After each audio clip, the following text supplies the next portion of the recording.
হেরা পাহাড়ে চলে গেলেন। কোথায়? মক্কা থেকে উত্তর দিকে 634 মিটার উঁচু ওই পাহাড়ে যে আতা আবুদাল্লাহ আলী রাত্রিবেলা তিনি ধ্যান করতেন, মেডিটেশন করতেন, চোখ বন্ধ করে স্রষ্টার অস্তিত্বকে খুঁজতেন। খুঁজতে খুঁজতে খুঁজতে 40 দিন ধ্যান করার পরে, 40 দিন আধ্যাত্মিকতার এই চর্চা করার পরে ফাজাহুল হক, সত্য বিশ্বনবীর কাছে এসে ধরা দিল। সাইয়েদনা জিব্রাইল চলে আসলেন, এসে বললেন, ইয়া মুহাম্মদ ইকরা, পড়ো। জান্নাতের একটা রেশমি কাপড়ে সূরাতুল আলাকের 5 আয়াত লেখা, রেশমি কাপড়ের ভেতরে ওই রেশমি কাপড়টা ধরে বিশ্বনবীকে বললেন, এই প্রথম বিশ্বনবী সাইয়েদনা জিব্রাইলকে দেখলেন আর বললেন, ইয়া মুহাম্মদ ইকরা, পড়ো। বিশ্বনবী বললেন, মা আনা বিকারি, আমি পড়তে পারি না। সুবহানাল্লাহ পড়েন। কারণ বিশ্বনবী ছিলেন না নবী আল উম্মি, নিরক্ষর নবী, ওনার অক্ষর জ্ঞান ছিল না। আলিফ বা তা সা কোনটারে জিম বলে কোনটারে সদ বলে বিশ্বনবী চিনতেন না, লিখতে জানতেন না। তিনি ছিলেন নিরক্ষর, কিন্তু মূর্খ না। নিরক্ষর এক জিনিস, মূর্খ আরেক জিনিস। অক্ষর জ্ঞান নাই কিন্তু জ্ঞান আছে। কারণ বিশ্বনবী বলতেন, আদ্দাবানি রব্বি ফা আহসানা তা'দিবি, আমি পৃথিবীর কোনো ইউনিভার্সিটি থেকে ডিগ্রি নেয় নাই, কেউ আমারে শিখায় নাই, স্বয়ং আরশের উপর থেকে আমারে শিক্ষা দান করেছে কে? তাই আমার শিক্ষার মতো শিক্ষা পৃথিবীর কারো শিক্ষা হতে পারে। সাইয়েদনা জিব্রাইল বললেন, ইয়া মুহাম্মদ ইকরা, পড়ো। বিশ্বনবী ফেল রইলেন, অক্ষরে চিনে না, পড়বে কেমনে? বিশ্বনবী বলেন, মা আনা বিকারি, আমি জানি না কেমন করে পড়তে হয়। ফাআখাযানি ফাগাত্তানি হাত্তা বালাগা মিন্নি আল জাহাদ, বিশ্বনবী পড়তে জানেন না। যখন বললাম আমি পড়তে পারি না, সাইয়েদনা জিব্রাইল বিশ্বনবীকে জড়িয়ে ধরলেন, বুকের মধ্যে জড়িয়ে ধরে যত জোর ছিল বিশ্বনবীকে একটা চাপ দিলেন। বিশ্বনবী বললেন, চাপের চোটে আমি আমার বুকের ভেতরে ব্যথা পেলাম। ফাআরসালানি, আমাকে ছেড়ে দিল। ছেড়ে দিয়ে আবার কে পড়েন, ইকরা, read in the name of your lord. বিশ্বনবীর আগের কথা, আমি পড়তে জানি, মা আনা বিকারি। সাইয়েদনা জিব্রাইল আবার জড়িয়ে ধরলেন, আবার চাপ দিলেন। বিশ্বনবী বললেন, ব্যথা পেলাম। আবার জিব্রাইল বিশ্বনবীরে বললেন, পড়েন। বিশ্বনবী আগের কথাই বলে, আমি পড়তে পারি না। আবার চাপ দিলেন, 3 বার চাপ দেওয়ার পরে সাইয়েদনা জিব্রাইল বললেন, নবী এবার আপনি পড়েন। বিশ্বনবী এবার পড়তে আরম্ভ করলেন, ইকরা বিসমি রাব্বিকাল্লাযী খালাক খালাকাল ইনসানা মিন আলাক ইকরা ওয়া রাব্বুকাল আকরাম আল্লাযী আল্লামা বিল কলম আল্লামাল ইনসানা মা লাম ইয়ালাম। পড়েন আল্লাহু আকবার। 3 বার চাপ দেওয়ার পরে বিশ্বনবী পড়তে আরম্ভ করলেন। সাইয়েদনা জিব্রাইল এই 5টা আয়াত দিয়ে উধাও হয়ে গেল। এবার হেরা গুহার ভেতরে কেউ নাই, সাইয়েদনা জিব্রাইল নাই, 5টা আয়াত দিয়ে চলে গেলেন। বিশ্বনবী 5টা আয়াত নিয়ে কাঁপতে কাঁপতে হেরা পর্বত থেকে নেমে এলেন। সুবহানাল্লাহ পড়ে। এই ওহীর ভাড়ে চাপে বিশ্বনবী কাঁপতে শুরু করলেন। এই প্রথম বিশ্বনবীর কাছে ওহীর রিফ্লেকশন, ওহীর ছোঁয়া, ওহীর ঝলকানি, ওহীর নূরানি তাজাল্লি বিশ্বনবীর হৃদয়ের মধ্যে লাগিয়ে দিল কে? এই 5টা আয়াত নিয়ে বিশ্বনবী হাত্তা ইয়ারজুফু ফুআদু, বিশ্বনবীর হৃদয় কাঁপছিল। বিশ্বনবীর ওহীর প্রেসারে গায়ের মধ্যে জ্বর চলে এলো, খিচুনি চলে এলো। বিশ্বনবী কাঁপছেন প্রচন্ড জ্বরে। কাঁপতে কাঁপতে আম্মাজান খাদিজাতুল কুবরা তাহেরার কাছে এসে বলে, ও খাদিজা, আমি বাঁচবো না, আমার বড্ড ভয় লাগে। খাদিজাতুল কুবরা বললেন, নবী কি হয়েছে আপনার, কি হয়েছে? বিশ্বনবী বললেন, এমন এমন ঘটনা। বিশাল এক লোক এসে আমার কাছে পড়ো, আমি পড়তে জানি না, 3 বার চাপ দিল, এরপর দেখি ঠিকই পড়তে পারি। সুবহানাল্লাহ পড়ে। বিশ্বনবী পুরো ঘটনাটা সাইয়েদাতুনা খাদিজাতুল কুবরা তাহেরাকে শোনালেন।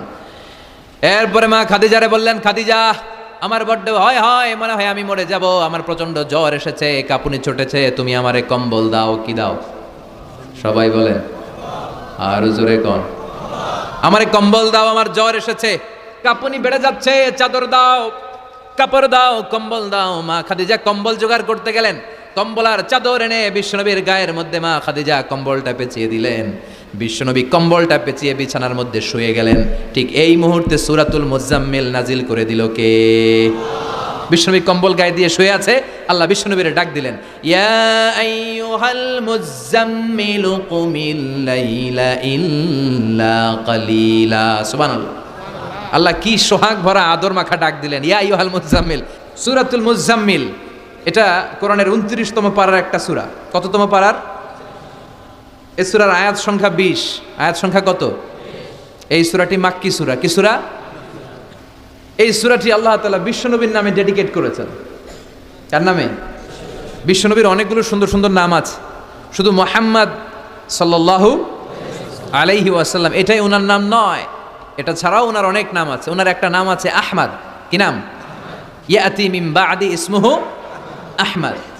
মুহাম্মদ উনার নাম, আহমদ উনার নাম, তহা ওনার নাম, মুজাম্মিল এটা ওনার একটা নাম, মুদ্দাসির এটা ওনার একটা নাম, আবুল কাসেম এটা ওনার একটা নাম, কুনিয়াত।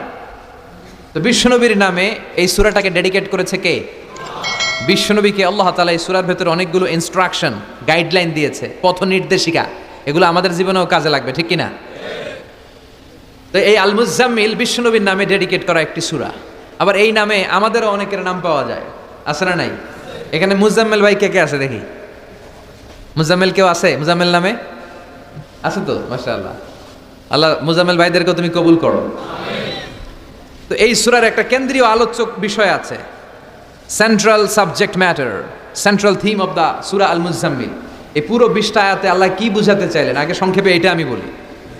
এই পুরো সূরার ভেতরে কেন্দ্রীয় যে আলোচ্য বিষয়টা আল্লাহ আমাদেরকে জানাতে চাইলেন সেটা হচ্ছে আমাদেরকে যে কোনো কাজে নামার আগে নিজেকে প্রস্তুত করে নিতে হবে। বুঝতে পেরেছেন? You have to take huge preparation for a successful mission. আপনি যদি কোনো মিশনে নামতে চান, আপনাকে you have to take preparation, you have to be prepare.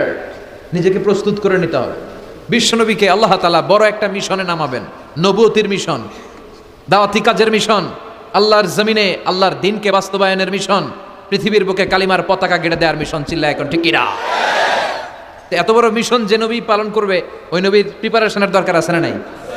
তাহলে এই পুরো সূরার মূল কথা হচ্ছে প্রিপারেশন ফর এ মিশন, মিশনের জন্য প্রস্তুতি গ্রহণ করা। Good preparation is a prerequisite for a successful mission. আপনি যদি একটা মিশনে সফল হতে চান, আপনাকে প্রস্তুতি নিতে হবে। কে নিতে হবে? সবাই বলে প্রিপারেশন নিতে হবে। প্রিপারেশন যদি ভালো হয়, কাজের ফলাফলও। প্রিপারেশন যদি খারাপ, ফলাফলও। পরীক্ষার আগে যদি প্রিপারেশন ভালো হয়, গোল্ডেন এ প্লাসের সম্ভাবনা আছে না নাই? ইলেকশনের আগে যদি ভালো প্রস্তুতি নেয়, জয়লাভ করার সম্ভাবনা আছে না নাই? সব কাজে প্রিপারেশন লাগে। এই যে আমরা প্রতিদিন সালাত পড়ি, নামাজ আদায় করি, প্রস্তুতি লাগে না? কি প্রস্তুতি লাগে? ওযু করা লাগে, ঠিক কিনা?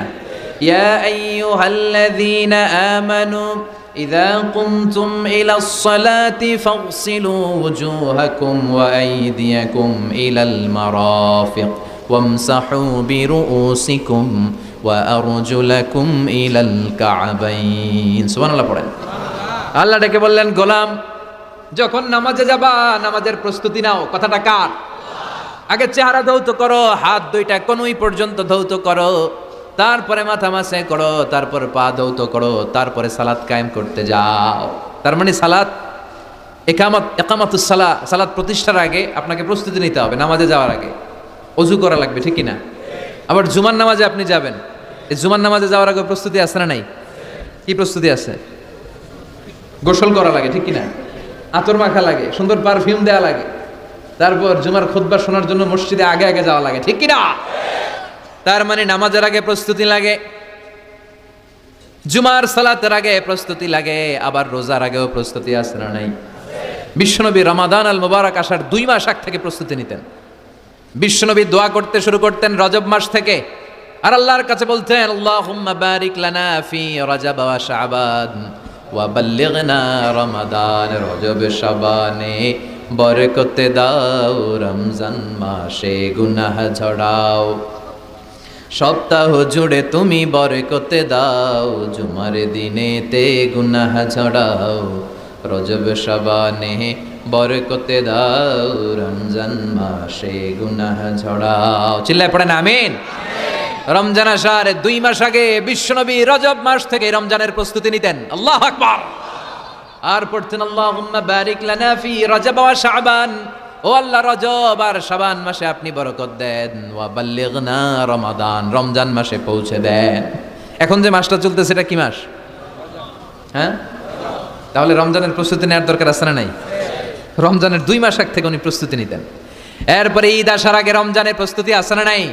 ও মন রমজানের ওই রোজার শেষে এলো খুশির ঈদ, তুই আপনাকে আজ বিলিয়ে দে শোন আসমানি তাকি, তোর সোনা দানা বালা খানা সব রাহে লিল্লাহ, দে জাকাত মুর্দা মুসলিমের আজ ভাঙাইতে নিত। পড়েন, রমজানের ওই রোজার শেষে এলো খুশির ঈদ, তুই পড়বি ঈদের নামাজ রে মন সেই ঈদ গাহে, যে ময়দানে সব গাজী মুসলিম হয়েছে শহীদ। রমজানের ওই রোজার শেষে এলো খুশির ঈদ। আলহামদুলিল্লাহ পড়েন। তার মানে নামাজের আগে প্রস্তুতি লাগে, রোজার আগে প্রস্তুতি লাগে, ঈদের আগেও প্রস্তুতি লাগে। এরপরে হজ যদি পালন করতে চান তারও প্রস্তুতির দরকার আছে না নেই? একজন হজ করবে, প্রস্তুতি লাগবে না? কি প্রস্তুতি লাগবে? হ্যাঁ, পাসপোর্ট লাগবে, হজের ভিসা লাগবে, তারপরে রেজিস্ট্রেশন করা লাগবে, আশকোনার হাজি ক্যাম্পে প্রশিক্ষণ নেওয়া লাগবে, রিয়াল কিনা লাগবে, ইজার কিনা লাগবে, রিদা কিনা লাগবে, বেল্ট কিনা লাগবে, হজের নিয়ম কানুন জানা লাগবে, ঠিক কিনা? দেখেন, নামাজের আগে প্রস্তুতি লাগে, রোজার আগে প্রস্তুতি লাগে, হজের আগে প্রস্তুতি লাগে, কিন্তু জাকাতের আগে লাগে না। হ্যাঁ, জাকাতের জন্য 1 বছর আগ থেকে প্রস্তুতি নেওয়া লাগে। আপনি কবে নিসাব পরিমাণ সম্পদের মালিক হলেন, ডায়েরিতে নোট রাখার দরকার আছে না নাই? তার মানে নামাজের আগে প্রস্তুতি, রোজার আগে প্রস্তুতি, জাকাতের আগে প্রস্তুতি, হজের আগে প্রস্তুতি। এই সূরার মধ্য দিয়ে রব্বুল আলামিন বিশ্বনবীরে বোঝাতে চাইলেন, ও নবী, বিশাল একটা মিশনে আপনি নামবেন, বিশাল একটা যুদ্ধে আপনি নামবেন, কালেমার বাণীকে দুনিয়ার বুকে প্রচার করার গুরু দায়িত্ব নিয়ে নামবেন। এত বড় দায়িত্ব পালনের আগে আপনার প্রস্তুতি নেওয়ার দরকার আছে না নাই? বিশ্বনবীকে প্রস্তুতি নিতে বললেন। তার মানে এই সূরার কেন্দ্রীয় আলোচ্য বিষয় হচ্ছে you have to take a very good preparation for a mission. আপনি কোনো কাজে সফল হতে হলে আপনাকে প্রস্তুতি নিতে হবে, ভালো প্রস্তুতি ছাড়া সফল হওয়া যাবে। আবার যুদ্ধের ময়দানেও যখন আমরা যাই, বিশ্বনবী যেতেন, প্রস্তুতি ছিল কি ছিল না? আল্লাহ বললেন, ওয়া আ'ইদ্দু লাহুম মাসতাতা'তুম মিন কুওয়াহ ওয়া মির রিবাতিল খাইল তুরহিবুনা বিহি আদুওয়াল্লাহি ওয়া আদুওয়াকুম। আল্লাহ ডেকে বলেন, গোলাম, যুদ্ধের ময়দানে যাওয়ার আগে ভালো করে নিজেদেরকে প্রস্তুত করে নাও। ওয়া আ'ইদ্দু লাহুম মাসতাতা'তুম মিন কুওয়াহ, তোমাদের শক্তি সামর্থ্য যা আছে সব প্রস্তুত করে রাখো। সব কিছু প্রস্তুত থাকবে মুসলমানদের, মুসলমান থাকবে সদা জাগ্রত, সদা প্রস্তুত। চিল্লায় বলেন ঠিক কিনা? প্রস্তুত থাকতে হবে যুদ্ধের জন্য। আমরা যে যোদ্ধা, আমরা ভুলেই গেছি। আমরা যে যোদ্ধা জাতি, আমাদের রক্তে যে যুদ্ধের ঘ্রাণ, এটা আমরা ভুলেই গেছি। আল্লাহ বললেন, ওয়া আ'ইদ্দু লাহুম মাসতাতা'তুম মিন কুওয়া, শক্তি আর রসদ জোগাড় করে রাখো। তুরহিবুনা বিহি আদুওয়াল্লাহি ওয়া আদুওয়াকুম, এই শক্তি আর সম্ভাবনা দিয়ে আল্লাহর দুশমনদেরকে তোমরা ভয় দেখাবা। মির রিবাতিল খাইল, ঘোড় সাওয়ারগুলোকে প্রস্তুত করে রাখো। বর্তমানে তো ঘোড়া টোরা নাই, এখন প্রস্তুত করে রাখতে হবে অ্যাটম বোমা, ঠিক কিনা? এখন রাখতে হবে AK-47, rocket launcher, drone, missile, ballistic ক্ষেপণাস্ত্র, রণতরী, যুদ্ধ জাহাজ, ঠিক কিনা? গোটা বিশ্বের মুসলমানদের একটা সেন্ট্রাল মিলিটারি দরকার। 50টারও বেশি মুসলিম দেশ, আমাদের সেন্ট্রাল কোনো লিডারশিপ নাই, আমাদের কেন্দ্রীয় কোনো মিলিটারি নাই। যদি আমাদের একটা মিলিটারি থাকতো, সিরিয়াতে আক্রমণ হয়েছে আমাদের বিরুদ্ধে, আমাদের মুসলিম মিলিটারি সেখানে প্রতিরোধ গড়ে তুলতো। চিল্লা এখন ঠিক কিনা? আরাকানে আক্রমণ হয়েছে, মুসলিম মিলিটারি প্রতিরোধ গড়ে তুলবে। ফিলিস্তিনে আক্রমণ হয়েছে, আমাদের মুসলিম মিলিটারি প্রতিরোধ গড়ে তুলবে। কিন্তু আমাদেরকে নেতৃত্ব দেওয়ার মতো কেউ নাই, আমাদের শক্তির সম্ভাবনাকে জোগাড় করে রাখার মতো কেউ নাই। এক রিসেপ তাইয়েব এরদোগান গোটা বিশ্বের যেখানে মুসলমানরা নির্যাতিত ওখানে ছুটে যায়। সে একা কি করবে? এরকম 10টা এরদোগান যদি আমাদের হাতে থাকতো, মুসলমানদের দিকে চোখ রাঙিয়ে কথা বলার সাহস কারো ছিল না। চিল্লা এখন ঠিক কিনা?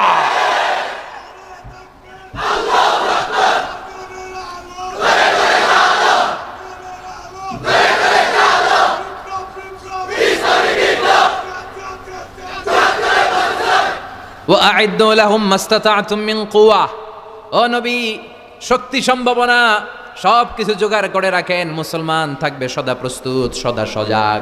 মুসলমানদের বসে থাকার সময় নাই, ঠিক না? তার মানে এই পুরো সূরাতে, সূরাতুল মুজাম্মিলে আল্লাহ তাআলা যে সেন্ট্রাল মেসেজটা বিশ্বনবীকে দিতে চাইলেন সেটা হচ্ছে, নবী প্রস্তুতি নেন। লড়াইয়ের প্রস্তুতি, যুদ্ধের প্রস্তুতি, মিশনে নামার প্রস্তুতি। সুবহানাল্লাহ পড়েন। তাহলে সূরাতুল মুজাম্মিলের কেন্দ্রীয় আলোচ্য বিষয় কি? প্রস্তুতি। চিল্লায় বলেন, কেন্দ্রীয় আলোচ্য বিষয় কি? প্রিপারেশন নিতে হবে, প্রস্তুত থাকতে হবে, ঠিক কিনা? কেন্দ্রীয় আলোচ্য বিষয় আমরা জেনে গেলাম। এবার জানবো কোন প্রেক্ষাপটে এই সূরাটা নাজিল হয়েছে। শুনবেন? মনোযোগ আছে না গেছে? কথা বুঝতে পারতেছেন তো? সূরাতুল মুজাম্মিল এটা শুধু মাক্কি সূরাই নয়, এটা মাক্কি যুগে নাজিল হওয়া শুরুর দিককার সূরা। কোরআনের নাজিলের দিক থেকে সর্বপ্রথম সূরা কোনটা? সূরাতুল আলাক। ইকরা বিসমি রাব্বিকাল্লাযী খালাক, এই আয়াতগুলো প্রথমে নাজিল হয়েছে। এই সূরা আলাকের প্রথম 5 আয়াতের পরপরই এই সূরা মুজাম্মিল নাজিল করে দিয়েছে কে? তার মানে মাক্কি জীবনের একেবারে শুরুর দিককার সময়। বিশ্বনবীর বয়স তখন 40। কত? সবাই বলেন 40 বছর বয়সে উনি নবী হয়েছেন। তার মানে আগের জীবনে কি ছিলেন? জালেম ছিলেন, মূর্খ ছিলেন, গোমরা ছিলেন। বিশ্বনবীর পুরো জীবনটাই আদর্শ, চিল্লায় বলেন ঠিক কিনা? As a father, as a teacher, as a lawgiver, as a lawmaker, as a philosopher, as a reformer of the society, as a commander, as a messenger, Muhammad is the superman of the world. স্বামী হিসেবে, নেতা হিসেবে, বাবা হিসেবে, সমাজ সংস্কারক হিসেবে, আইন প্রণেতা হিসেবে, দার্শনিক হিসেবে, নবী হিসেবে মুহাম্মদ সাল্লাল্লাহু আলাইহি ওয়াসাল্লাম হচ্ছে গোটা বিশ্বের একজন সুপারম্যান। উনি শেষ নবী। ওনার পরে কোনো নবী আছে? লা নাবিয়্যা বা'দি ওয়ালা রাসূলা। বিষ্ণু বলতেন আমার পরে কোনো নবী নাই, কোনো রাসূল নাই। সাইয়েদনা আদম থেকে নবী আসার যত ধারাবাহিকতা, পুরা চেইনটাকে আল্লাহ তাআলা আমাকে পাঠানোর মাধ্যমে কেটে দিয়েছেন। চিল্লায় এখন ঠিক কিনা? এজন্য বিষ্ণু বলছেন লা নাবিয়্যা বা'দি ওয়ালা রাসূলা, আমার পরে কোনো নবী নাই, কোনো রাসূল নাই। তবে লাউ কানা বা'দি নাবিয়্যুন লাকানা উমর, আমার পরে যদি নবী হওয়ার যোগ্যতা কারো থাকে, আমার ওমরের সেই যোগ্যতা আছে। ঠিক কিনা? শেষ নবী, শেষ রাসূল, তারপরে কোনো রাসূল নাই। ওনার জীবনটা এমন জীবন, নবুয়তের পরের জীবন যেমনি আমাদের জন্য আদর্শ, নবুয়তের আগের জীবনটাও আদর্শ করে দিয়েছে কে? এই 40 বছরে উনি নবী হয়েছেন। তার আগে উনি ছিলেন শ্রেষ্ঠ মানুষ, as-সাদিক আল-আমিন। জীবনে মিথ্যা বলছে। ওনার ঘোর শত্রুরাও বাড়ি থেকে অনেক দূরে কোথাও বেড়াতে গেলে ওনার বাসায় ডিপোজিট করে যেত, ওনার বাসায় আমানত রেখে যাইতো। সুবহানাল্লাহ পড়েন। পার্টি করে আবু জাহিল্লার পার্টি। পার্টি কোন পার্টি? বিশ্বনবী বলতেন আবু জাহিল্লার পার্টি করে ওর কাছে ডিপোজিট রাখো। ওরা বলতো না, আবু জাহিল্লার দল করি কিন্তু ওর কাছে আমানত রাখা যাবে না। ওর কাছে যদি টাকার প্যাকেট রেখে যায় তাহলে আমার টাকাও শেষ, টাকার প্যাকেটও শেষ। কথা বলেন। আমানতদারিতা নাই। আমানতদারিতা ছিল বিশ্বনবীর মাঝে। ওনার জীবনী নিয়ে যদি কথা বলতে কেউ শুরু করে, কোনো কুল কিনারা খুঁজে পায় না। বিয়ন্ডলেস, বাউন্ডলেস, বটমলেস, এটা তলাবিহীন সাগর। বিশ্বনবীর জীবনীটা একটা সাগর, কিন্তু এই সাগরের কি নাই? কথা বলেন। কোনো তলা নাই। এমন নবীকে আমরা পেয়েছি। ওনার আগের জীবনটাও আদর্শ। ছোটবেলা থেকে লাজুক ছিলেন। হালিমাতুস সাদিয়া বিশ্বনবীর দুধমা, উনি বলেন 5 বছর এই কুরাইশি মোহাম্মদকে আমি লালন পালন করেছি। একদিনও ছেলেটারে কাঁদতে দেখি নাই। ক্ষুধা লাগলেও কাঁদে না, ব্যথা পেলেও কাঁদে না। কিন্তু লজ্জাস্থানের জায়গা থেকে এই শিশু মোহাম্মদের কাপড়টা একটু সরে গেলে ছোট্ট মোহাম্মদ চিৎকার দিয়ে ওঠে। কি নবী ছিলেন! 15 বছর বয়সে হালাফুল ফুদুল একটা সংগঠন করেছে। হালাফুল ফুদুল, যেটাকে বাংলায় আমরা বলি হিলফুল ফুজুল। আসলে শব্দটা হালাফুল ফুদুল। হালাফ মানে শপথ, টু টেক অ্যান ওথ, শপথ নেয়া। ফুদুল হচ্ছে ভালো কাজের উপর। উনি হাতে হাত রেখে যুবকদেরকে নিয়ে মক্কায় আইন করলেন, মক্কার জমিনে কোনো দুর্বলের উপর, মাজলুমের উপর কোনো জালিমের অত্যাচার চলতে দেয়া যাবে না। মক্কার বুকে কোনো টেন্ডারবাজি চলবে না, চাঁদাবাজি চলবে না, ধর্ষণ চলবে না, ছিনতাই আর রাহাজানি চলবে না। চিল্লায় এখন ঠিক কিনা? 15 বছর বয়সে পুরো মক্কা শহর কাঁপায় দিয়েছে। উনি তো ওই নবী, সবসময় ছিলেন অন্যায়ের বিরুদ্ধে কঠোর। ওনার ইমানটা এমন ছিল প্রয়োজনে জ্বলে উঠতো। চিৎকার করে বলেন ঠিক কিনা? যে ইমানে প্রয়োজনে জ্বলে ওঠে না,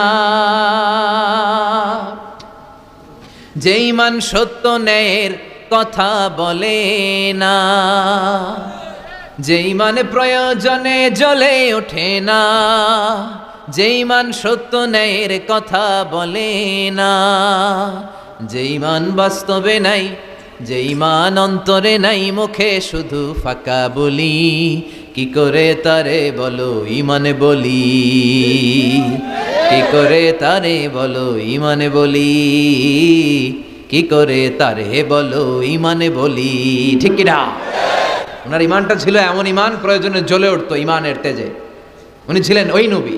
40 বছরের আগের জীবনে যেমন, পরের জীবনে তেমন। সুবহানাল্লাহ পড়ে। তো বিশ্বনবী 40 বছর বয়সে ওহী পেলেন।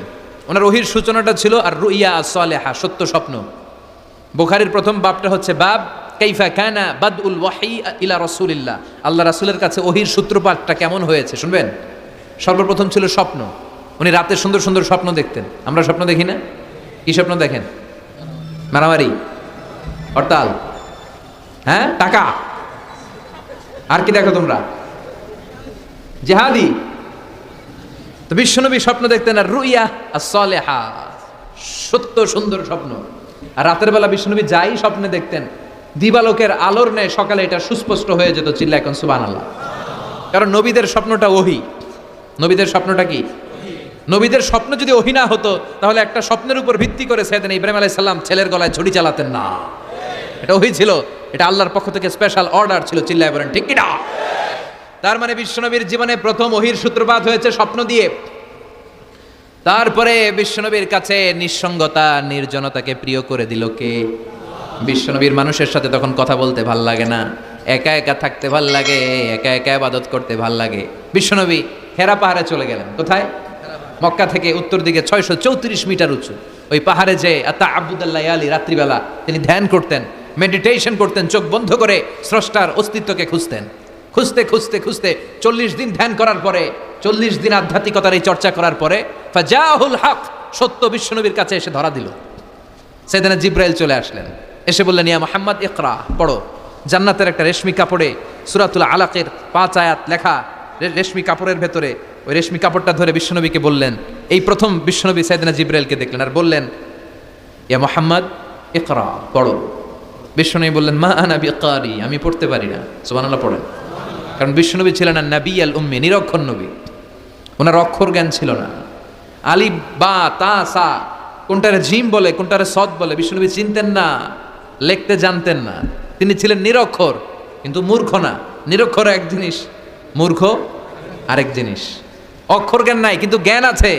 কারণ বিশ্বনবী বলতেন আদ্দাবানি রব্বি ফা আহসানা তা'দীবি, আমি পৃথিবীর কোনো ইউনিভার্সিটি থেকে ডিগ্রি নেয় নাই, কেউ আমারে শিখায় নাই, স্বয়ং আরশের উপর থেকে আমারে শিক্ষা দান করেছে কে? তাই আমার শিক্ষার মতো শিক্ষা পৃথিবীর কারো শিক্ষা হতে পারে। সাইয়েদনা জিবরাইল বললেন ইয়া মুহাম্মদ ইকরা, পড়ো। বিশ্বনবী ফেল রইলেন, অক্ষর চিনে না, পড়বে কেমনে?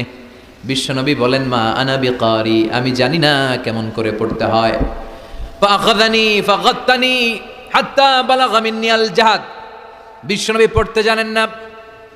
যখন বললাম আমি পড়তে পারি না, সাইয়েদনা জিবরাইল বিশ্বনবীকে জড়িয়ে ধরলেন, বুকের মধ্যে জড়িয়ে ধরে যত জোর ছিল বিশ্বনবীকে একটা চাপ দিলেন। বিশ্বনবী বললেন চাপের চোটে আমি আমার বুকের ভেতরে ব্যথা পেলাম। ফারসালানি, আমাকে ছেড়ে দিল। ছেড়ে দিয়ে আবার কে পড়েন ইকরা, read in the name of your lord. বিশ্বনবীর আগের কথা, আমি পড়তে জানি, মা আনা বিকারি। সাইয়েদনা জিবরাইল আবার জড়িয়ে ধরলেন, আবার চাপ দিলেন। বিশ্বনবী বললেন ব্যথা পেলাম। আবার জিবরিল বিশ্বনবীরে বললেন পড়েন।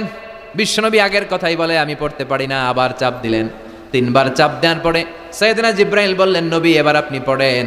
বিশ্বনবী এবার পড়তে আরম্ভ করলেন ইকরা বিসমি রাব্বিকাল্লাযী খালাক খালাকাল ইনসানা মিন আলাক ইকরা ওয়া রাব্বুকাল আকরাম আল্লাযী আল্লামা বিল কলম আল্লামাল ইনসানা মা লাম ইয়ালাম। পড়েন আল্লাহু আকবার। 3 বার চাপ দেওয়ার পরে বিশ্বনবী পড়তে আরম্ভ করলেন। সাইয়েদনা জিবরাইল এই 5টা আয়াত দিয়ে উধাও হয়ে গেল। এবার হেরা গুহার ভেতরে কেউ নাই, সাইয়েদনা জিবরাইল নাই, 5টা আয়াত দিয়ে চলে গেলেন। বিশ্বনবী 5টা আয়াত নিয়ে কাঁপতে কাঁপতে হেরা পর্বত থেকে নেমে এলেন। সুবহানাল্লাহ পড়ে। এই ওহীর ভাড়ে চাপে বিশ্বনবী কাঁপতে শুরু করলেন। এই প্রথম বিশ্বনবীর কাছে ওহীর রিফ্লেকশন, ওহীর ছোঁয়া, ওহীর ঝলকানি, ওহীর নূরানি তাজাল্লি বিশ্বনবীর হৃদয়ের মধ্যে লাগিয়ে দিল কে? এই 5টা আয়াত নিয়ে বিশ্বনবী হাত্তা ইয়ারজুফু ফুআদু, বিশ্বনবীর হৃদয় কাঁপছিল। বিশ্বনবীর ওহীর প্রেসারে গায়ের মধ্যে জ্বর চলে এলো, খিচুনি চলে এলো। বিশ্বনবী কাঁপছেন প্রচন্ড জ্বরে। কাঁপতে কাঁপতে আম্মাজান খাদিজাতুল কুবরা তাহেরার কাছে এসে বলে ও খাদিজা আমি বাঁচবো না, আমার বড্ড ভয় লাগে। খাদিজাতুল কুবরা বললেন নবী কি হয়েছে আপনার, কি হয়েছে? বিশ্বনবী বললেন এমন এমন ঘটনা। বিশাল এক লোক এসে আমার কাছে পড়ো, আমি পড়তে জানি না, 3 বার চাপ দিল, এরপর ঠিকই পড়তে পারি। সুবহানাল্লাহ পড়ে। বিশ্বনবী পুরো ঘটনাটা সাইয়েদাতুনা খাদিজাতুল কুবরা তাহেরাকে শোনালেন।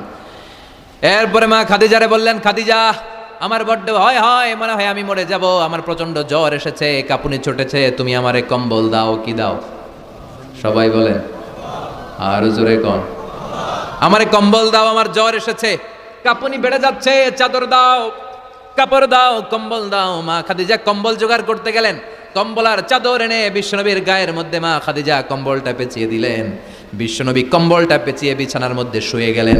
ঠিক এই মুহূর্তে সূরাতুল মুজাম্মিল নাজিল করে দিল কে?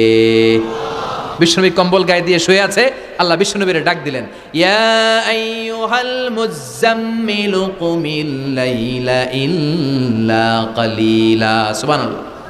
আল্লাহ কি সোহাগ ভরা আদর মাখা ডাক দিলেন, ইয়া আইয়ুহাল মুযাম্মিল। এর মানে হলো হে কম্বলওয়ালা। কি ওয়ালা? হে কম্বলওয়ালা নবী, মানে হে কামলিওয়ালা নবী। কি নবী? কামলি। বিশ্বনবীর আল্লাহ ডাক দিলেন, ও কামলিওয়ালা নবী, ও কম্বলওয়ালা নবী, দাঁড়ান। বিশ্বনবী কাঁপছিলেন জ্বরের চোটে, খিচুনির চোটে কম্বল গায়ে দিয়ে শুয়ে রইলেন। আল্লাহ নাজিল করলেন, ইয়া আইয়ুহাল মুযাম্মিল, ও কম্বলওয়ালা। ইয়া আইয়ুহাল মুযাম্মিল মানে কি? ও কম্বলওয়ালা, ও কম্বলওয়ালা, ও চাদরওয়ালা, ওম স্ট্যান্ড আপ, স্ট্যান্ড আপ।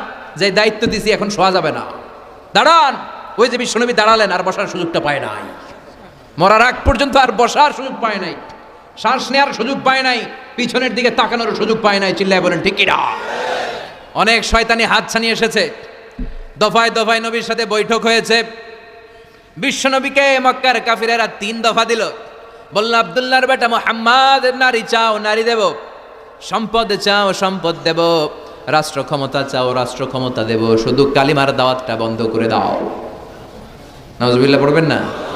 বিশ্বনবী বললেন, তোমাদের 3 দফা, কাফিরদের কয় দফা? জোরে বলেন। বিশ্বনবী বললেন, আমার মাত্র 1 দফা। কয় দফা? বিশ্বনবী বললেন, সম্পদ না, নারী না, মক্কার ক্ষমতা নয়। লা ওয়াদাউ শামসা ফি ইয়ামিনি, আকাশের দ্বিপ্রহরের জল জলে সূর্যটা যদি ডান হাতে দাও, ওয়াল কামারা ফি ইয়াসারি, চাঁদটাকে যদি বাঁ হাতে দাও, যেই কালিমার দাওয়াত দিতে ময়দানে আমি নেমেছি, গোটা বিশ্বের কেউ এই দাওয়াত থেকে আমাকে পিছু সরাতে পারবে না, কেউ পিছনে নিতে পারবে না। সম্পদ, নারী আর ক্ষমতার লোভ তো খুব তুচ্ছ বিষয়। ওই সূর্যটা যদি ডান হাতে দাও, চাঁদটা যদি বাঁ হাতে দাও, এই কালিমার দাওয়াত থেকে আমি পিছু হটবো না। চিল্লায় বলেন ঠিক কিনা? বিশ্বনবীর আল্লাহ প্রস্তুতি নিতে বললেন, বললেন, ইয়া আইয়ুহাল মুযাম্মিল, ও কম্বলওয়ালা নবী।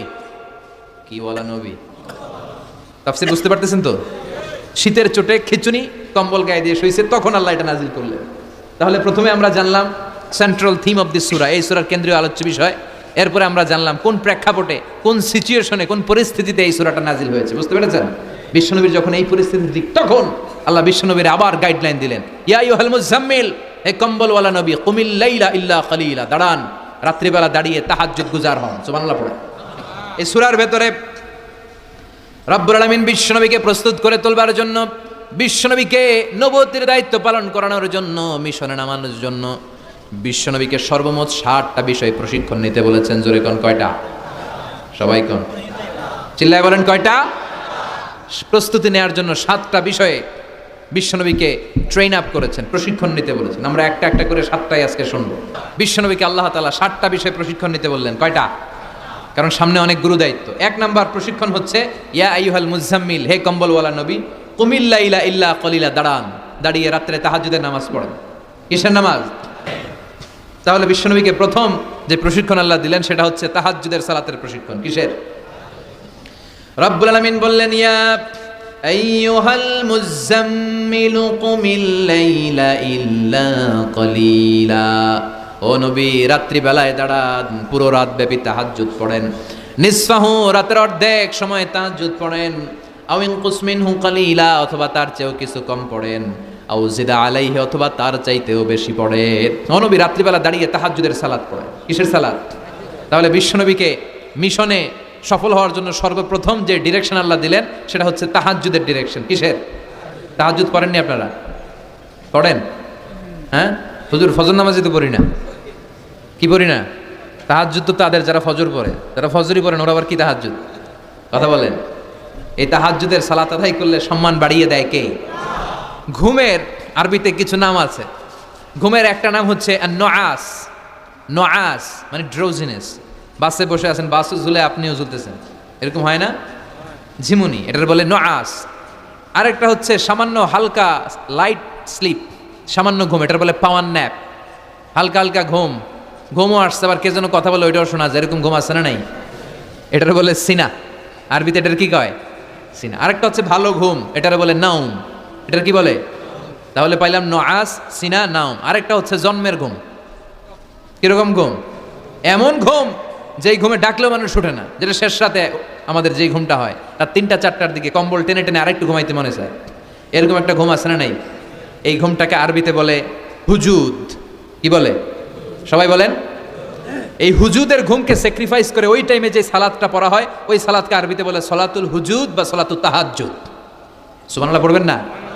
এজন্য রাব্বুল আলামিন বলেন, ওয়ামিনাল লাইলি ফাতাহাজ্জাদ বিহি নাফিলাতান লাকা আসা আন ইয়াবআসাকা রাব্বুকা মাকামাম মাহমুদা।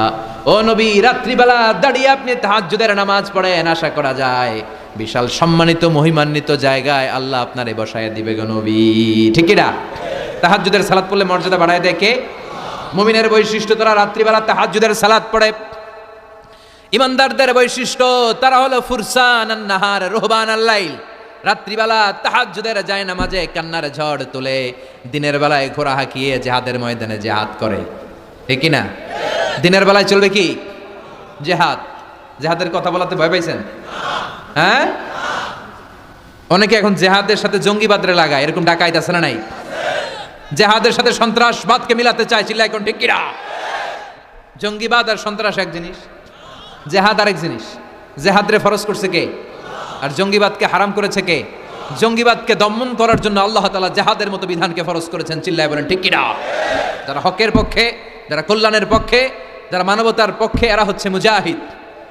আর যারা হক সহ্য করে না, মানবতাকে সহ্য করে না, শান্তির কথাকে সহ্য করে না, এরা হলো এক একটা জঙ্গি, চিল্লায় এখন ঠিক কিনা? আবু জাহেল ছিল জঙ্গি আর বিশ্বনবী ছিলেন মুজাহিদ। ফেরাউন ছিল জঙ্গি, মুসা আলাইহিস সালাম ছিলেন মুজাহিদ। নমরুদ ছিল জঙ্গি, সাইয়েদনা ইব্রাহিম ছিলেন মুজাহিদ। বাংলার জমিনেও যারা হকের কথা বলে তারা হচ্ছে মুজাহিদ। আর যাদের হক সহ্য হয় না, ইসলাম সহ্য হয় না, কোরআন সহ্য হয় না, এরা এক একটা সন্ত্রাস আর জঙ্গি, চিল্লায় এখন ঠিক কিনা? এরা জঙ্গি। আমরা যারা সত্যের পক্ষে কথা বলি, আমরা জঙ্গি না, আমরা মুজাহিদ। আমরা কি? মুজাহিদ। এজন্য মুমিনদের বৈশিষ্ট্য হলো রুহবানাল লাইল ফুরসানান নাহার। মুমিন বান্দারা দিনের বেলায় জিহাদের ময়দানে ব্যস্ত থাকে, রাতের বেলায় তাহাজ্জুদের যায় নামাজে চোখের পানি দিয়ে যায় নামাজ ভিজায়। রাতের আধারে যারা সেজদাতে রয়, দু চোখের শ্রুতে নদী যেন বয়। রাতের আধারে যারা সেজদাতে রয়, দু চোখের শ্রুতে নদী যেন বয়। ছলনার হাতছানি যতই আসুক, পেছনে ফিরেও সে তাকায় না। যাদের হৃদয়ে আছে আল্লাহর ভয়, তারা কবু পথ ভুলে যায় না। আল্লাহর প্রেম ছাড়া এই দুনিয়ায় কারো কাছে কোনো কিছু চায় না, চিল্লায় বলেন ঠিক কিনা? এজন্য বিশ্বনবীর প্রথম প্রশিক্ষণ নিতে বললেন আল্লাহ, কুমিল্লা ইলা ইল্লা কালিলা। ও নবী, বিশাল মিশন নিয়ে দুনিয়ার বুকে আপনি এসেছেন গো নবী। প্রথম প্রশিক্ষণ যেটা নিবেন, রাত্রিবেলায় দাঁড়িয়ে দাঁড়িয়ে তাহাজ্জুদের প্রশিক্ষণ। বিশ্বনবীর আদেশ করলেন কে? কিসের আদেশ? সবাই কন আরো জোরে।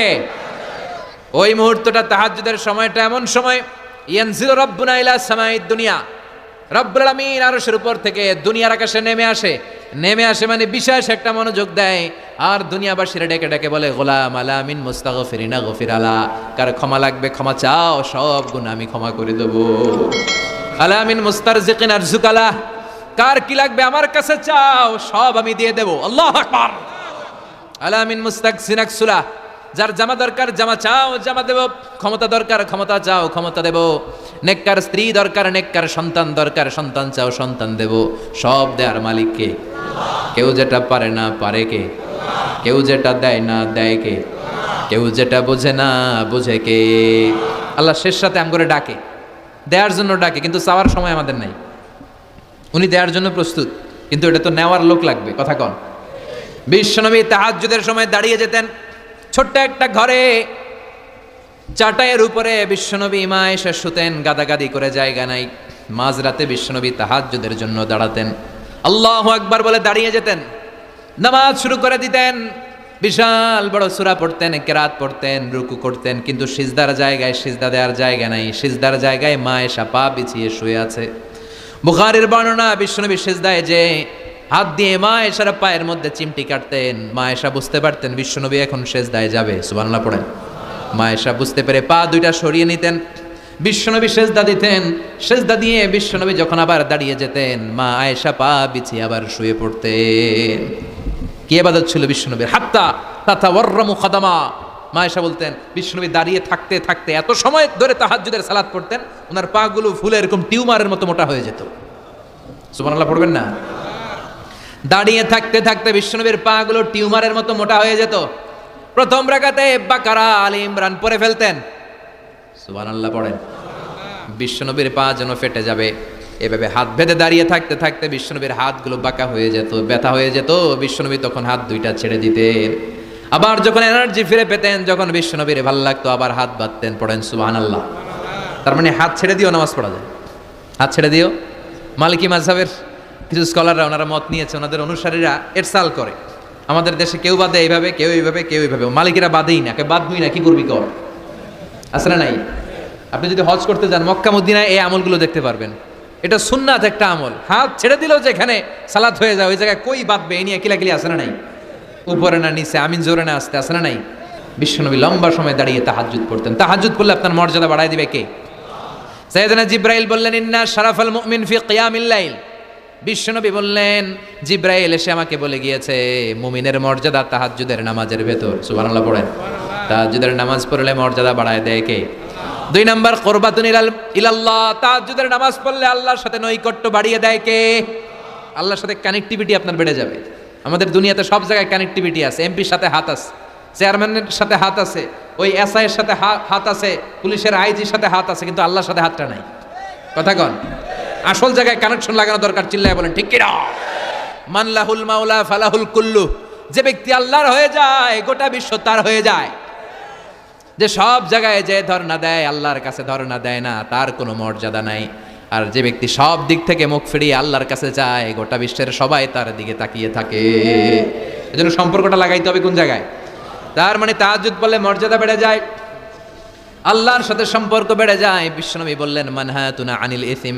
তাহাজ্জুদের নামাজ পড়লে তাহাজ্জুদের নামাজ আপনারে পাপ কাজ থেকে বাধা দিবে। সুবহানাল্লাহ পড়েন। তাহাজ্জুদ যারা পড়ে এরা পাপ কাজ করে না। চিল্লাই কোন ঠিক কিনা? 4 নম্বরে মুকাফফিরাতুন লিসাইয়্যাত। পাপ আর অন্যায় যদি কিছু হয়েও থাকে তাহাজ্জুদের নামাজ পড়লে তাহাজ্জুদের নামাজ পাপগুলোরে ধুয়ে মুছে সাফ করে দেয়। এজন্য তাহাজ্জুদ পড়ার দরকার আছে না নাই? বিশ্বনবী বললেন আপনার প্রথম প্রশিক্ষণ হচ্ছে তাহাজ্জুদের প্রশিক্ষণ। কিসের প্রশিক্ষণ? এজন্য আল্লাহ বললেন ইয়া আইয়ুহাল মুযাম্মিলু কুমিল লাইলা ইল্লা কলিলা নিসফাহু আও ইনকুস মিনহু কলিলা আও জিদ আলাইহি ওয়া রাত্তিলিল কুরআনা তারতিলা। সুবহানাল্লাহ পড়ো। 1 নাম্বার প্রশিক্ষণ চলে গেল। 1 নাম্বার প্রশিক্ষণ কি ছিল? তাহাজ্জুদ। আওয়াজ করে বলেন না কি ছিল?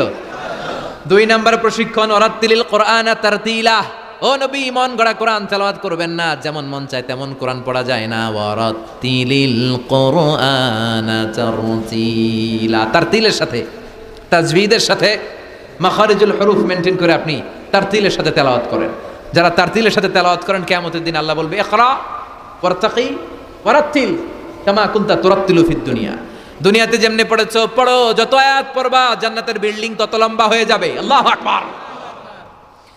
সাইয়েদনা আনাস রাদিয়াল্লাহু তাআলা আনহু ছিলেন বিশ্বনবীর খাদেম। সাইয়েদনা আনাসকে জিজ্ঞেস করা হলো কাইফা কানা কিরাআতু রাসূলিল্লাহ। ও আনাস, বিশ্বনবীর কোরআন তেলাওয়াত কেমন ছিল? সাইয়েদনা আনাস বললেন কানাত কিরাআতুহু মাদ্দান। বিশ্বনবী টেনে টেনে কোরআন তেলাওয়াত করতেন। সুবহানাল্লাহ পড়েন। কিভাবে পড়তেন? টেনে টেনে টেনে টেনে কোরআন তেলাওয়াত করতেন। আবার বিশ্বনবীর স্ত্রী আমাদের আম্মা জান উম্মে সালামাকে জিজ্ঞেস করা হলো কাইফা কানা কিরাআতু রাসূলিল্লাহ। ও আম্মা জান, বিশ্বনবীর কোরআনের তেলাওয়াত কেমন ছিল? তিনি বললেন কানা ইউকাত্তিউ কিরাআতাহু আয়াতান আয়া। বিশ্বনবী আয়াত আয়াত করে তেলাওয়াত করতেন। একটা আয়াত টেনে টেনে পড়তেন, শেষ করতেন, আরেকটা আয়াত ধরতেন, আবার শেষ করতেন। সুবহানাল্লাহ। কি তেলাওয়াত ছিল বিশ্বনবীর! বিশ্বনবীর কণ্ঠের তেলাওয়াত শুনে অনেক কাফের কালিমা পড়ে মুসলমান হয়েছে। সুবহানাল্লাহ আসতে বলেন। বিশ্বনবীর কণ্ঠের তেলাওয়াত শোনার জন্য শুধু মুমিনরাই পাগল ছিল না, আবু জাহেল, উতবা, শাইবা, ওয়ালিদ ইবনে মুগিরা এগুলোও পাগল ছিল। দিনের বেলা আবু জাহেল, উতবা, শাইবা বিশ্বনবীর বিরোধিতা করতো, আর রাত্রে বেলা লুকিয়ে লুকিয়ে বিশ্বনবীর কণ্ঠের তেলাওয়াত শোনার জন্য যেত। সুবহানাল্লাহ পড়বেন না? দিনের বেলা ভাষণ দিতে খবরদার কেউ মুহাম্মাদের কণ্ঠের তেলাওয়াত শুনতে যেতে পারবি, কিন্তু রাত্রে বেলা লুকায় লুকায় নিজেই যেত। না জানি কত সুন্দর কণ্ঠ ছিল আমার নবীর। না জানি কি সুরের ঝংকার আর লহরি খেলতো যখন নবী তেলাওয়াত করতো। সুবহানাল্লাহ পড়বেন না? এজন্য আল্লাহ বললেন ওয়ারাত্তিলিল কোরআনা তারতিলা, ও নবী ধীর স্থির ভাবে পড়েন। আবার বিশ্বনবী বলছেন যায়্যিনুল কোরআনা বিআসওয়াতিকুম, তোমাদের কণ্ঠে যত সুন্দর সুর আছে, লহরি আছে, ঝংকার আছে, সবগুলো দিয়ে কোরআন তেলাওয়াত করবা। আবার বিশ্বনবী বলছেন মান লাম ইয়াতাগান্না বিল কোরআন ফালাইসা মিন্না, যে গুনগুন করে সুর করে কোরআন তেলাওয়াত করে না, ওই লোক কখনো আমি নবীর উম্মত হতে পারে। এজন্য সুর করে কোরআন তেলাওয়াত করবেন। কি করে? অনেকে কয় হুজুর আমার সুর নাই। আপনার সুর নাই তো কি আছে? আপনার যেটা আছে ওইটাই সুর, যেটা আপনার আছে ওইটাই সুর। সুর নাই কে বলছে? টয়লেটের ভিতরে ঢুকলে বোঝা যায় কি সুর আছে। বাথরুম সিঙ্গার আছে না, কাপড় খাসতে বসলে কি সুন্দর গান শুরু করে, ঘুম ভাঙাইয়া গেল রে হে মারার কোকিলে, আছে না নাই? তখন সুন্দর সুন্দর গান বেরোয়। কিন্তু কোরআন তেলাওয়াত করতে গেলে সে সুর আমার সুর নাই। আপনার যেটা আছে ওইটাই আপনার সুর, ওইটা দিয়ে তেলাওয়াত করবেন। মিশরি রাশেদ আল আফাসি, আব্দুর রহমান সুদাইস, বান্দার ইবনে আব্দুল আজিজ আল বালিলা, এদের তেলাওয়াত শুনছেন? কি সুন্দর তেলাওয়াত। বিষ্ণুবীর তেলাওয়াত ছিল টেনে টেনে পড়তেন, প্রতিটা আয়াত শেষ করে আবার নতুন আয়াত ধরতেন, ঠিক কি না? আলহামদুলিল্লাহি রাব্বিল আলামিন আর রহমানির রহিম মালিক ইয়াউমিদ্দিন ইয়্যাকা না'বুদু ওয়া ইয়্যাকা নাস্তাঈন ইহদিনাস সিরাতাল মুস্তাকিম সিরাতাল লাযীনা আন'আমতা আলাইহিম গায়রিল মাগদুবি আলাইহিম ওয়ালাদ-দাল্লিন।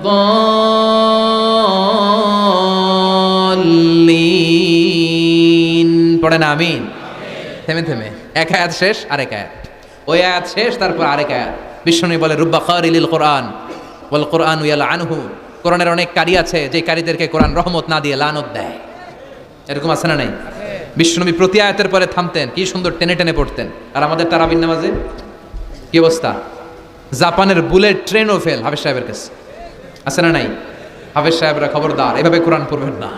এভাবে কোরআন তেলাওয়াত করলে রহমত না পেয়ে আপনার কপালে লানত জুটবে। চিল্লায় বলেন ঠিক কি না? এজন্য 2 নাম্বার প্রশিক্ষণ রব্বুল আলামিন বিশ্বনবীকে দিলেন আর বললেন ওয়ারাত্তিলিল কুরআনা তারতিলা, ও নবী রাত্রিবেলায় তাহাজ্জুদের নামাজে ধীর স্থির ভাবে কোরআন তেলাওয়াত করেন। এরপর আল্লাহ বললেন ইন্না সানুলকি আলাইকা কওলান সাকিলা, ও নবী অচিরেই ভারী একটা কথা, ভারী একটা বাণী, অনেক ওজনওয়ালা কোরআন আমি আপনার উপরে নাজিল করে দেব। সুবহানাল্লাহ পড়ে। কওলান সাকিলা, it's a very heavy and weightful word. কোরআনের এই কথাগুলোর একটা আলাদা ওজন আছে না নাই? বিশ্বাস হয় না সন্দেহ লাগে? বিশ্বনবীর কাছে যখন কোরআনের আয়াত নাজিল হতো, মা আয়েশা বর্ণনা করেন প্রচন্ড শীতের রাতে, কিসের রাতে কথা শুনতেছেন? প্রচন্ড শীতের রাতে বিশ্বনবী ঘেমে ঘেমে একাকার হয়ে যেতেন। মাঘ মাসের শীত, মা আয়েশা বলে আমরা কম্বল গায়ে দিয়ে শুই, কিন্তু বিশ্বনবীর কাছে যখন কোরআন নাজিল হয় বিশ্বনবী ঘেমে ঘেমে একাকার হয়ে যেতেন। সুবহানাল্লাহ পড়ে। বিশ্বনবী যখন ওটের উপর বসা অবস্থায় কোরআনের আয়াত নাজিল হতো, ওটের বুকটা জমিনে লেগে যেত। বিশ্বনবী ঘোড়ার উপরে বসা অবস্থায় যখন কোরআনের আয়াত নাজিল হতো, ঘোড়ার পাগুলো জমিনের ভিতরে গেড়ে যেত। বিশ্বনবী মাঝে মাঝে অনেক সাহাবাদের রানের মধ্যে মাথা রেখে শুয়ে পড়তেন। ওই অবস্থায় যখন কোরআনের আয়াত নাজিল হতো, সাহাবারা বলতো আমাদের হাড্ডিটা ফেটে টুকরা টুকরা হয়ে যাবে, এরকম মনে হতো। তার মানে কোরআনের আয়াতের একটা ভার আছে না নাই? এজন্য রাব্বুল আলামিন বলেন লাউ আনজালনা হাযাল কুরআনা আলা জাবালিন লারাআইতাহু খাশিআম মুতাসাদ্দিআম মিন খাশিয়াতিল্লাহ। ও নবী, কোরআনকে মানুষের উপর নাজিল না করে যদি পাহাড়ের উপর নাজিল করতাম, আপনি দেখতেন কোরআনের ভারে বড় বড় পাহাড়গুলো ভেঙে চুরে খান খান হয়ে যেত গো নবী। কোরআনকে যদি মাউন্ট এভারেস্টের উপর আল্লাহ নাজিল করতো, পাহাড়টা ভেঙে দুমড়ে মুচড়ে চূর্ণ বিচূর্ণ হয়ে যেত। চিল্লা এখন ঠিক না? এজন্য আল্লাহ বললেন এটা অনেক ভারী একটা বাণী, এই বাণী আমি আপনার উপরে নাজিল করব। এরপর আল্লাহ বললেন ইন্না নাশিয়াতাল লাইলি হিয়া আশাদ্দু ওয়াতআন ওয়া আকামু কিলা। ও নবী, রাত্রিবেলা যদি আপনি তাহাজ্জুদের নামাজ পড়েন, আপনার মনোযোগায়নকে শক্তিশালী করে দিবে কে? আপনার কথা বলার যোগ্যতাকে মজবুত করে দিবে কে? কেন আপনি রাত্রিবেলায় তাহাজ্জুদ গুজার হবেন?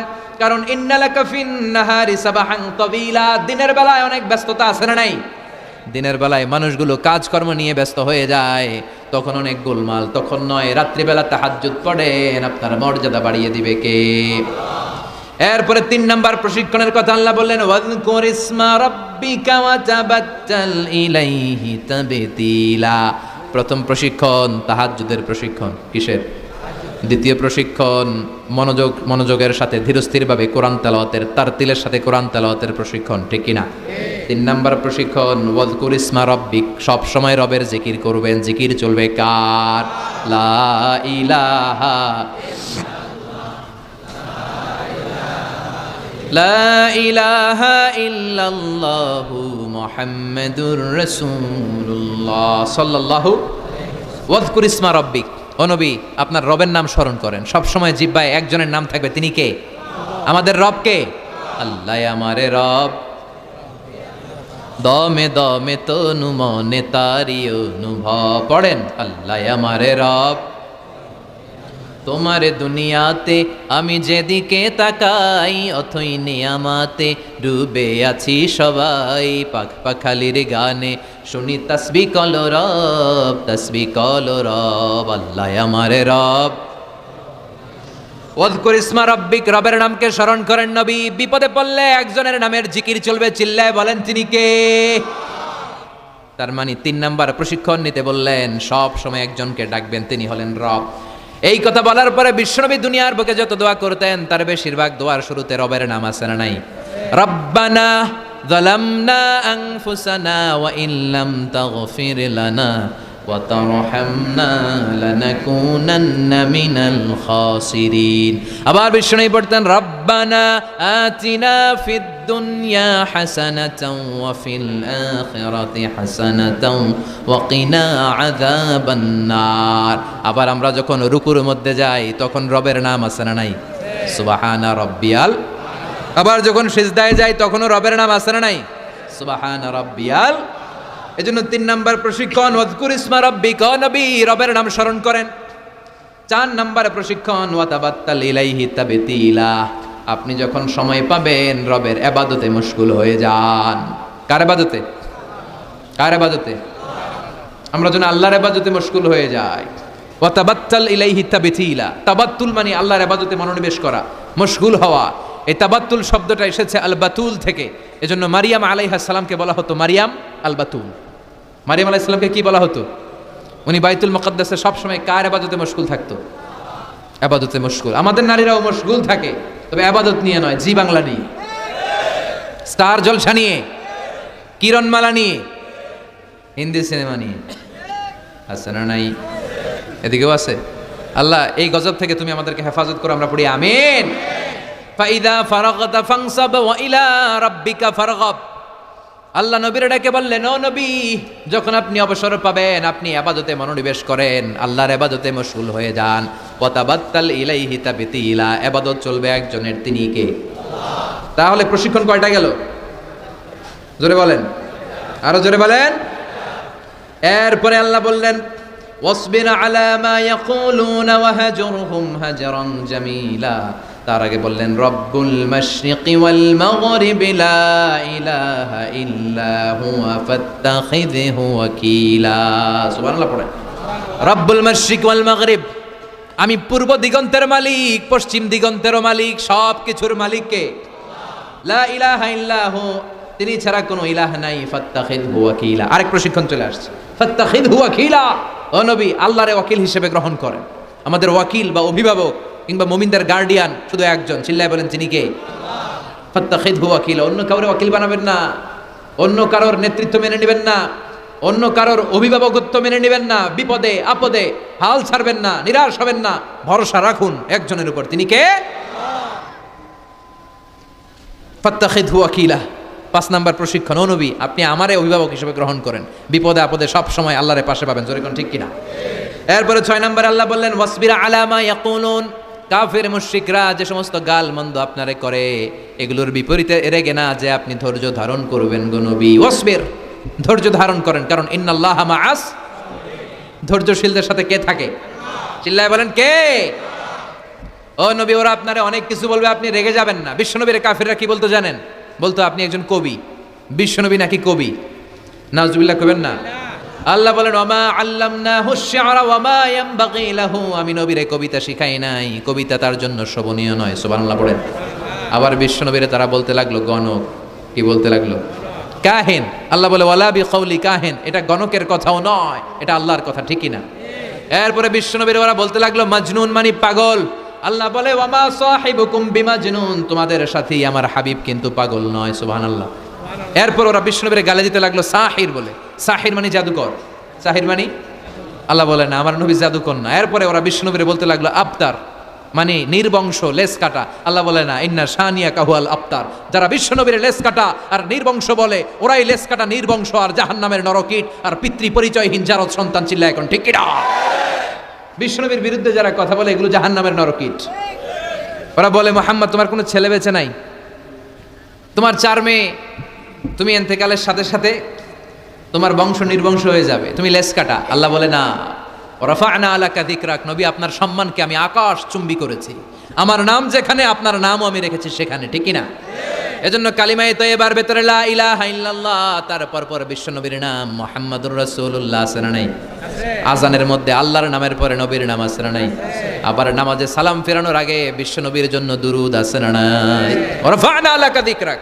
ওরা বলে আপনি লেস কাটা, আপনি লেস কাটা না, যারা আপনারে গালি দেয় ওরাই লেস কাটা। ওয়াসবির আলা মা ইয়াকুলুন, ও নবী ওরা যা বলে এই ব্যাপারে আপনি ধৈর্য ধারণ করেন, আপনি মন খারাপ করবেন না। এই গালিগালাজ এটা নবীদের শুনতে হবে, এটা সুন্নাত। আমরাও এখন গালিগালাজ শুনি, জোরে কোন ঠিক না? আমাদেরকে বলে ব্যাকডেটেড, ব্যাকডেটেড, কিছু জানে না এরা মোল্লা। আমি করে কি ডাকে? একজন মেম্বার অফ দ্য পার্লামেন্ট কয়েকদিন আগে সংসদ ভবনে বলছে মোল্লাতন্ত্র। কি বলছে? ইসলামের কথা ভালো লাগে না, কাদিয়ানীদের সাফাই গায়, আছে না নাই? বিশ্বনবী যে শেষ নবী এটা মানে না কাদিয়ানীরা, উনি কাদিয়ানীদের সাফার গায়, তার মানে ইসলাম ওনার ভাল লাগে না, ওনার ভাল লাগে কাদিয়ানী সম্প্রদায়কে। চিল্লা এখন ঠিক কিনা? বিশ্বনবীর বলেছে কবি, ওনারে বলেছে গণক, ওনারে বলেছে জাদুকর, ওনারে বলেছে পাগল, ওনারে বলে লেস কাটা। ওই গালিগুলো আমাদেরও শুনতে হবে যদি নবীর অনুসারী হই। আমাদেরকে এখন গণক বলে না, পাগল বলে না, আমাদেরকে বলে মোল্লা, আমাদেরকে বলে রাজাকার, আমাদেরকে বলে যুদ্ধাপরাধী। চিল্লা এখন ঠিক কিনা? যুগে যুগে গালিগালাজ আছে না নাই?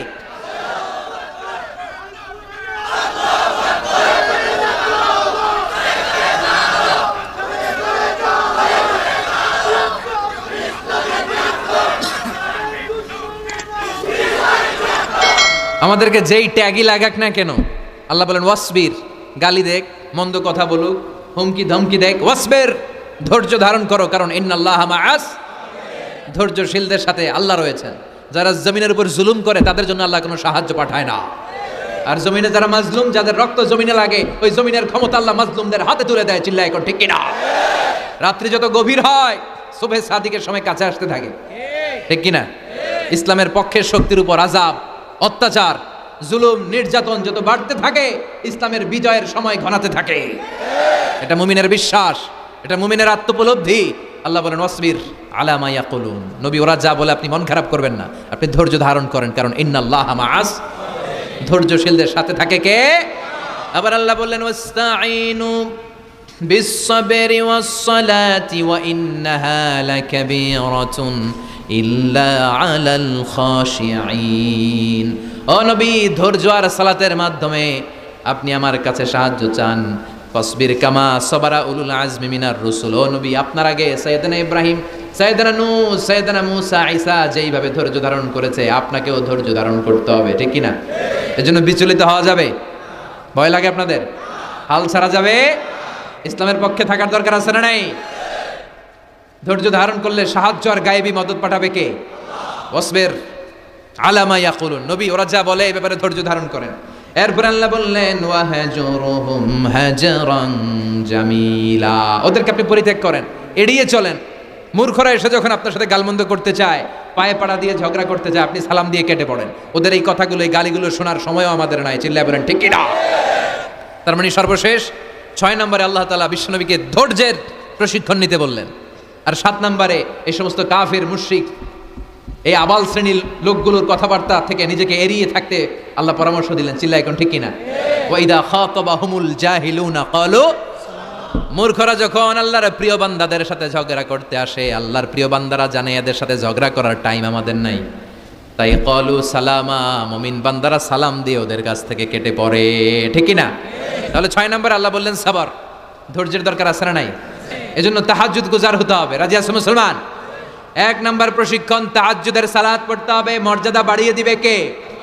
2 নম্বরে সুন্দরভাবে তার তিলের সাথে কোরআন তেলাওয়াত করতে হবে, সওয়াব দিবে কে? 3 নম্বরে রব্বুল আলামিন বললেন ওয়াজকুর ইসমা রাব্বিক, সব সময় জিকির চলবে কার? 4 নম্বরে ইবাদতে মনোনিবেশ করতে হবে কার জন্য? 5 নম্বরে দুনিয়ার কেউ আমাদের ওয়াকিল নয়, আমাদের অভিভাবক নয়, আমাদের আসল অভিভাবক কে? 6 নম্বরে ওরা আমাদেরকে যাই বলুক, আমাদের আসল হাতিয়ার হলো ধৈর্য। আসল হাতিয়ার কি? সবর। আর ওরা যদি গালিগালাজ করে, আল্লাহ বললেন ওদেরকে এড়িয়ে চলো, মুমিনরা ধৈর্য ধরবে আর মুনাফিকদেরকে এড়িয়ে চলবে, ঠিক কিনা? এই 7টা প্রশিক্ষণ বিশ্বনবীকে নিতে বললো কে? কারণ বিশ্বনবীর বিশাল দাওয়াতি মিশন আছে। কালেমার বাণী প্রচারের মিশনে নামতে হবে, নবুয়তির দায়িত্ব পালনের মিশনে নামতে হবে। লিয়ুযহিরাহু আলা দ্বীনি কুল্লি, মানব রচিত যত মতবাদ, যত ধর্ম, যত কথা আছে, সব কিছুর কবর রচনা করে কালিমার পতাকা উড়াইয়া দিতে হবে। চিল্লায় এখন ঠিক কিনা? এই মিশনে নামার আগে বিশ্বনবীকে আল্লাহ প্রস্তুতি নিতে বললেন। আল্লাহ বললেন প্রিপেয়ার ইউরসেলফ, নবী আপনি প্রস্তুতি নেন। দেখবেন সব কাজের আগে প্রস্তুতি লাগে, লাগে না? কথা বলেন। এই যে Lux channel i superstar, close up one, তোমাকেই খুঁজছে বাংলাদেশ, বিউটি কন্টেস্ট আছে না নাই? দেখবেন এই প্রোগ্রামগুলোর আগে প্রতিযোগীদেরকে হোটেলে নিয়ে ওরা গ্রুমিং করে। কি করে? 1 মাস 2 মাস গ্রুমিং করার পরে এরপরে গালা রাউন্ড, ফাইনাল রাউন্ডে এরা যায়। ওইটা বড় মিশন।